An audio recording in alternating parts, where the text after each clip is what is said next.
மதுரை மேற்கு சட்டமன்ற தொகுதி அதிமுக வேட்பாளரும் சிட்டிங் எம்எல்ஏவுமான செல்லூர் ராஜு விராட்டிப்பத்து பகுதியில் பிரச்சாரம் செய்தார். அப்போது விராட்டிப்பத்து சந்தைக்குள் சென்று காய்கறி வியாபாரிகளிடம் வியாபாரம் எப்படி இருக்கிறது என கேட்டறிந்தார்.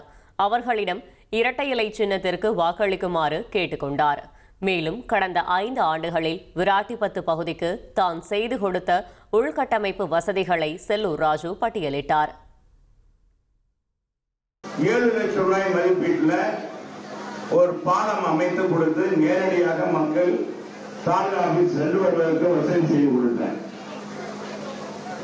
இந்த அர்ஜுன காலனி பகுதியில் விராட்டிப்பத்தில் 38 லட்சம் ரூபாய் என்னுடைய சொந்த நிதியிலிருந்து செலவழித்து இன்றைக்கு இங்கே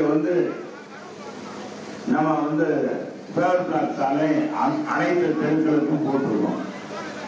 25 லட்சம் ரூபாய் மதிப்பீட்டில் நம்ம விராட்டிப்பத்து மந்தையில் இன்றைக்கு பேவர் பிளாக் போட்டு கொடுத்துருக்கேன். 1,27,00,000 மனங்களை வென்ற தந்தி டிவி யூடியூப் சேனல். தவிர்க்க முடியாத தம்ப்நெயில்ஸ், கலக்கலான கான்டென்ட்ஸ். நீங்களும் இந்த குடும்பத்தில் இணைய இப்பவே சப்ஸ்கிரைப் பண்ணுங்க. அசுரபலம் கொண்ட எங்கள் டிஜிட்டல் கரங்களில் உங்கள் விளம்பரங்களை சேர்க்க வாட்ஸ்அப் பண்ணுங்க. 8939888378. Email advtthanditv@dttv.in.